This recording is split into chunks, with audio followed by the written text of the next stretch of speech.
बिस्मिल्लाहिर्रहमानिर्रहीम। अस्सलाम वालेकुम मोहतरम नाज़रीन। हज़रत मोहम्मद सल्लल्लाहु अलैहि वसल्लम की ज़िंदगी कैसी थी? पिछली पोस्ट में हमने देखा हुजूर की आमद की बरसात होती है। अबरस आने वाली फितने से बचने के लिए कुर्बानी की बात करता है। एक संग दिल बाप अपनी 9 लड़कियों की कुर्बानी देता है और वो अपनी 10वीं लड़की को भी कुर्बान करने के लिए तैयार हो जाता है। अब देखते हैं आगे।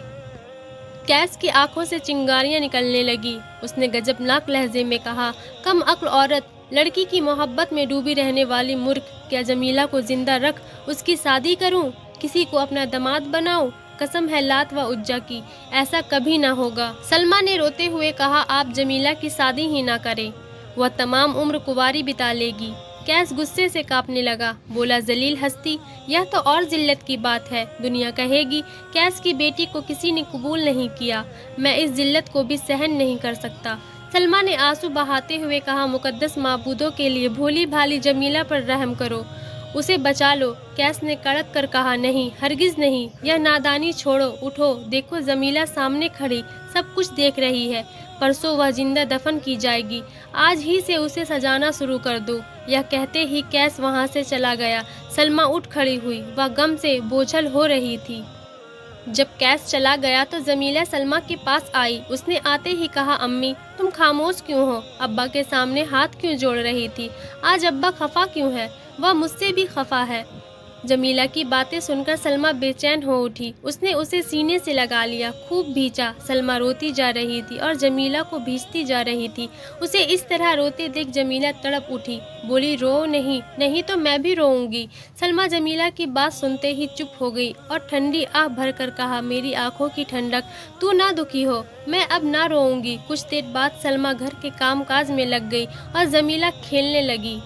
आज सलमा का दिल किसी काम में नहीं लग रहा था। जब वह जमीला को देखती या जमीला का विचार आता तो उसके दिल में हक उठती, जमीला अब सिर्फ 2 दिन और जिंदा रहेगी। आंसू जारी हो जाते। बड़ी बेचैनी से उसने वह दिन और दूसरा दिन बिताया। तीसरे दिन दोपहर के वक्त जमीला को नहलाया गया, नहलाकर बाल सुखाए गए, सर में तेल डाला गया, कंघी की गई, चोटी गथी गई। मासूम जमीला खुश हो रही थी। उसे क्या मालूम कि उसे मौत की गोद में देने की तैयारियां हो रही है। उस वक्त बहुत सी औरतें घर में जमा हो गई थी। सभी हंस बोल रही थी, लेकिन सलमा का चेहरा उतरा हुआ था और गम से निढाल हो रही थी। जब सूरज ढल गया तो कैस और उसके पीछे बहुत से आदमी उसके मकान पर आए। कैस के साथ जो लोग आए थे वे सब के सब शहर के जाने माने लोग थे। उनके साथ अबरस भी था। ये सभी सीधे जमीला के पास पहुंचे। जमीला को घेरे हुए औरतें एक और खड़ी हो गईं। अबरस ने आगे बढ़कर जमीला को देखा। जमीला उस वक्त बेहद खूबसूरत लग रही थी। बूढ़ा काहिन उसे देखकर हैरान रह गया। कुछ देर उसे टकटकी लगाए देखता रहा। जमीला ने शर्मा कर सर झुका लिया। अबरस बोला, कैस, ऐसी ही बच्ची की कुर्बानी की ज़रूरत थी। पाक हुबल तुम पर अपनी बरकतें नाजिल करेंगे। फिर जमीला के सर पर हाथ रखते हुए उसने कहा, बेटा, तेरी कुर्बानी हमारी मुसीबतों का खात्मा कर देगी। जमीला उसकी बात समझ न सकी। भोला चेहरा और मासूम आंखें उठाकर उसे देखने लगी। अबरस ने कैस से कहा, चलो, जमीला को ले चलो। कैस ने कहा, जमीला चलो। जमीला ने पूछा, कहाँ चले अब्बा? कैस ने कहा, हमारे साथ। जमीला उठ खड़ी हुई। वह चली, उसके पीछे सब चल पड़े, पर गम से निढाल सलमा के एक कदम भी ना उठ सके। वह चकराई, संभलना चाहा, ना संभल सकी, गस खाकर गिर पड़ी। सब जा चुके थे। मकान के भीतर कोई न था जो उस औरत को संभाल पाता। भयानक कुर्बानी। कैस के मकान के सामने सैकड़ों आदमी खड़े थे। बहुत सी औरतें डफ लिए खड़ी थी। इन औरतों और मर्दों में हर तबके के लोग थे। जिस वक्त जमीला को उन्होंने देखा, तुरंत हबल की जय, लात की जय के नारे बुलंद करने लगे। औरतों ने दफ बजा बजा कर गीत गाना शुरू किए। इन गीतों में बुतों की तारीफ थी, अरब और अरब के कबीलों की तारीफ थी। अब इस मजमे ने जुलूस का रूप ले लिया। सबसे आगे अबरस, एक हाथ में खोपड़ी और एक हाथ में हड्डी लिए, हड्डियों की माला पहने, सीना और कंधे पर बाल बिखरे हुए जा रहा था। उसके पीछे काहिनों और अराफ की एक जमात थी। ये सभी लंबे ऊनी जुब्बे पहने हुए थे, जो इतने लंबे थे कि धरती पर घसीट रहे थे। उनके हाथों में भी इंसानी हड्डियां थी। इनके पीछे पुजारियों का गिरोह था जो घड़ियाल, शंख और तालियां बजा रहा था। पुजारियों के पीछे औरतें थीं, सभी तड़क भड़क कपड़े पहने हुई थी। अक्सर नौजवान औरतें दफ बजा बजा कर गा रही थी। इन्हीं औरतों के घेरे में मासूम जमीला थी, जिसे कुछ नहीं मालूम कि क्या होने जा रहा है। औरतों के पीछे कुछ बाअसर और दौलतमंद अरबी थे। ये सब लोग बिल्कुल खामोश थे। कैस बिन आसिम भी उनके साथ था। उनके पीछे आम लोग थे जो थोड़ी थोड़ी देर से बुतों का नाम लेकर उनकी जय पुकारते थे। इस तरह यह जुलूस आबे जमजम के सामने जा पहुंचा। जमजम के दोनों तरफ नाइला असाफ दो बुत थे। तमाम मजमा उनकी बुतों के सामने सजदे में गिर पड़ा। थोड़ी देर बाद जब उन्होंने सर उठाया तो सबके माथे धूल से सने थे। अब ये लोग शहर से बाहर की ओर चले। इसी तरतीब से यहाँ तक माए भी थे।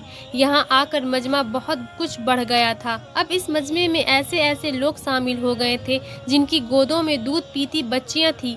बुत परस्तों का एक गिरोह मक्का से निकलकर बाहर एक खुले मैदान में पहुंचा। यह तमाम रेगिस्तान था। सफ़ेद सफ़ेद रेत चमक रही थी। अभी ये लोग मक्का से थोड़ी दूर चले थे कि सामने से एक 40 साला खूबसूरत शख्स आते हुए नजर आए।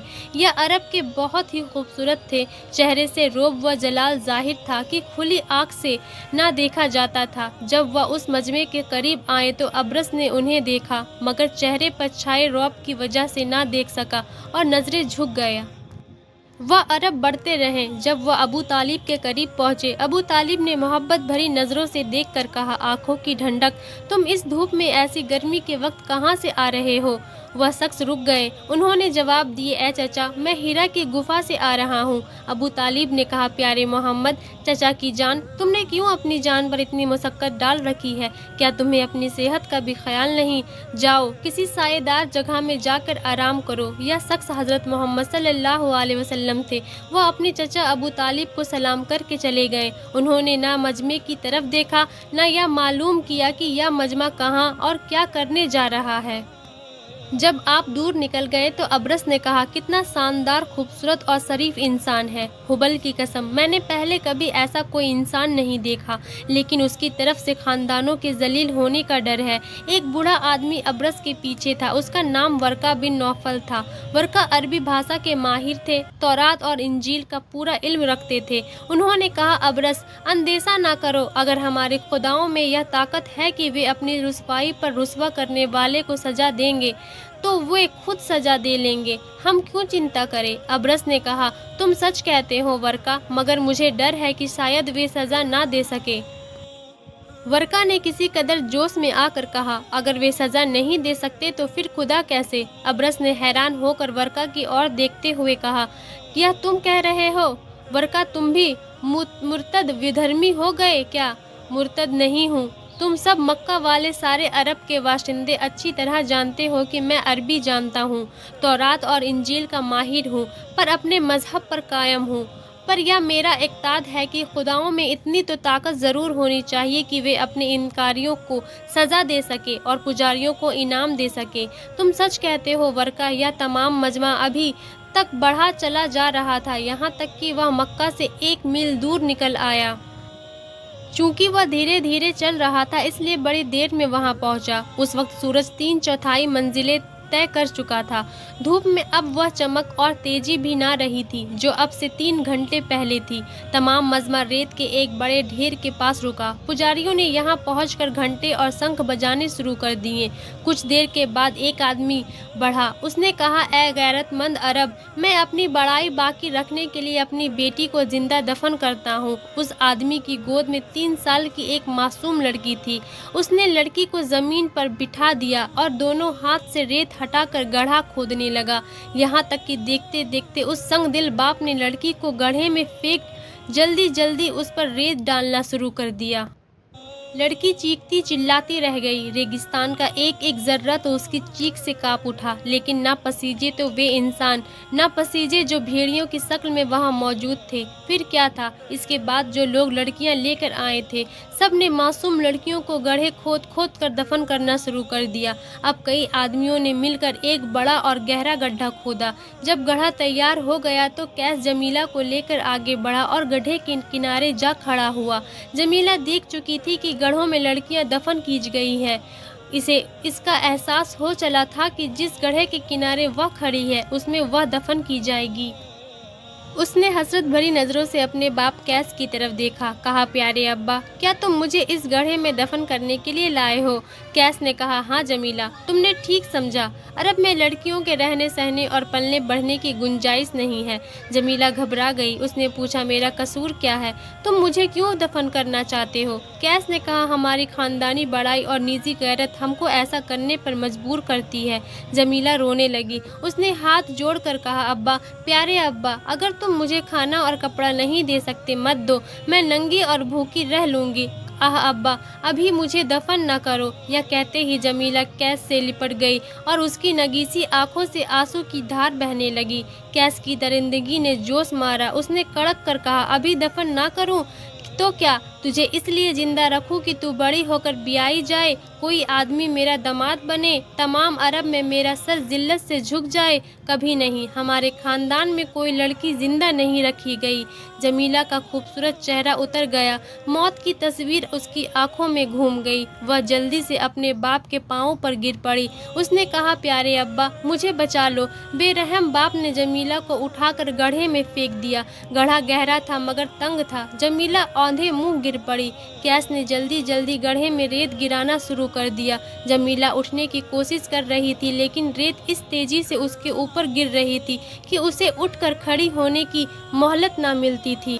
لڑکی چیخ چیخ کر رو رہی تھی لیکن قیس پر اس کے رونے کا کوئی اثر نہ تھا، وہ برابر ریت ڈالنے میں لگا ہوا تھا۔ جمیلہ کا دم گھٹنے لگا، وہ اور زور سے چیخنے لگی۔ بے رحم باپ نے اور تیزی سے ریت ڈالنا شروع کیا۔ انسانوں کی اس بھیڑ میں ایک آدمی بھی ایسا نہ تھا جس نے ذرا بھی رحم دکھایا ہو اور اس معصوم بچی کو بچانے کی کوشش کی ہو۔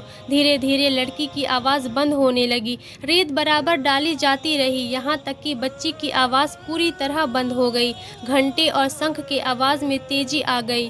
قیس اٹھ کھڑا ہو گیا۔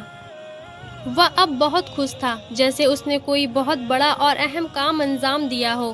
سورج انسانوں کی سنگ دلی پر ماتم کرتا ہوا ڈوب چکا تھا۔ جب رات ہو گئی تو سب مکہ واپس آ گئے۔ انشاءاللہ سیریز کا اگلا حصہ کل پوسٹ کیا جائے گا۔ آپ حضرات سے التجا ہے اسے زیادہ سے زیادہ شیئر کریں اور اپنی رائے بھی دیں۔ اللہ حافظ۔